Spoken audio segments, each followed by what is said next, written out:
जय श्री कृष्ण दोस्तों, आज मैं मधुबनी पेंटिंग बनाने वाली हूँ और यहाँ पे लिया है मैंने हैंडमेड पेपर और 2 मार्कर, ब्लैक कलर और ब्लू कलर।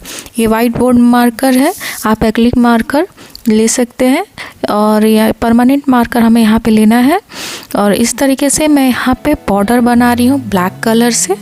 मधुबनी पेंटिंग की क्लासेस में प्राइवेट भी कराती हूँ, तो उसके लिए आपको अगर पेड क्लासेस सीखनी है तो आप कमेंट ज़रूर करिएगा और कमेंट में ज़रूर बताइएगा आपको ये कैसा लगा। ये पेंटिंग बिगिनर्स के लिए मैं फर्स्ट स्टेज में कैसे मार्कर से आप मधुबनी पेंटिंग बना सकते हैं और काफ़ी ईजिली है।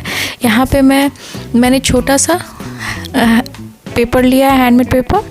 आप कार्टिस्ट पेपर पे भी बना सकते हैं, कैनवास वगैरह किसी चीज़ पे भी इस तरीके से आप बना सकते हैं।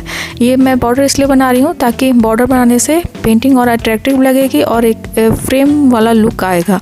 आप इसे फ्रेम करा कर भी अपने कहीं भी ऑफिस, स्टडी रूम वगैरह कहीं भी आप इसे रूम में डेकोर कर सकते हैं। यहाँ ब्लैक कलर का काम हो गया और मैं डायरेक्ट यहाँ पे मार्कर, ब्लू मार्कर से बना रही हूँ।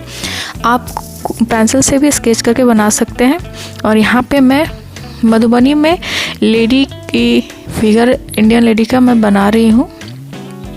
आप इसे कोई भी देवी का भी रूप से दे सकते हैं या फिर ग्रामीण महिला का भी रूप दे सकते हैं। तो कैसे देखिए, यहाँ पे मैं लाइन क्रिएट कर रही हूँ और मधुबनी पेंटिंग में, कोई भी पेंटिंग में मधुबनी की उसमें डबल लाइन ही होती है। तो यहाँ पे हर एक लाइन में मैं डबल लाइन बनाऊंगी। और देखिए कैसे मैं फेस को क्रिएट कर रही हूँ। साइड फेस यहाँ पे मैं बना रही हूँ। ये नोज लिप हो गया। और मधुबनी पेंटिंग में फिगर का एक्यूरेट मेजरमेंट करके नहीं बनाया जाता है, तो आप जैसे भी बनाइएगा वो सही होगा, तो आपको डरने की ज़रूरत नहीं है। और इस तरीके से देखिए मैं कैसे आउटलाइन देते हुए आसानी से मैं इसे बना रही हूँ। तो आप लोग एंजॉय करिए और वीडियो को लाइक कीजिएगा, कमेंट जरूर कीजिएगा और चैनल को सब्सक्राइब जरूर करिएगा, वीडियो को शेयर जरूर कीजिएगा।